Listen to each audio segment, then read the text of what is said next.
Us presento l'antiga fàbrica Moritz Barcelona, una petita joia cervesera situada al cor de Barcelona.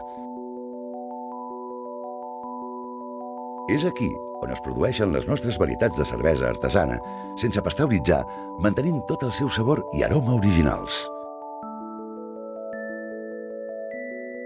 El procés d'elaboració es compon de 5 fases: maltejat, maceració, ebullició, fermentació i filtrat.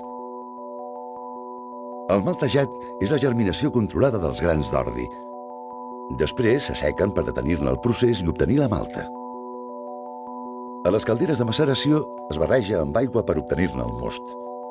Una curiositat, Moritz utilitza aigua de les muntanyes del Montseny.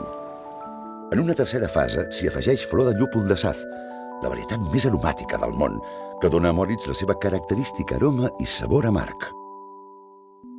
La fermentació és una de les fases més importants.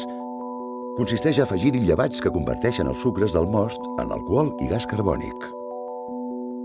Després la guardem en fred unes quantes setmanes per a la seva maduració.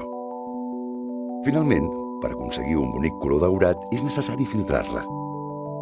I voilà! Ja tenim a punt la nostra deliciosa cervesa Moritz. Per un consum apropiat, serveixis entre 4 i 6 graus de temperatura. Deixar 2 dits d'escuma. Sabem que és boníssima, però recomanem beure-la amb moderació. Per produir totes les varietats de cervesa que Moritz elabora és necessari un entramat de més de 2 quilòmetres de canonades, que en línia recta és la distància que hi ha entre la fàbrica Moritz Barcelona i la Sagrada Família d'Antoni Gaudí. Més de 15.000 quilos de llúpol de Saz, que és el mateix que pesa una recol·lectora John Deere 960. I ni més ni menys que 2.000 tones de malta, és a dir, l'equivalent al pes d'un transportador espacial. 160 anys després de que Louis Moritz elaborés la nostra primera cervesa, seguim mantenint la seva identitat. Una identitat que portem a més de 20 països i que transmet els valors de la nostra ciutat, Barcelona. Una ciutat que ens ha fet com som, fruit de la tradició i la modernitat.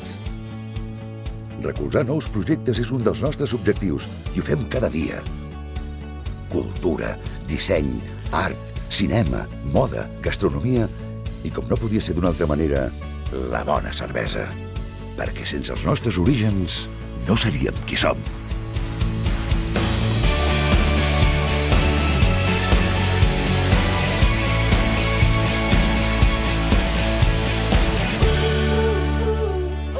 I ara digue'm, segueixes pensant que aquesta és una cervesa normal?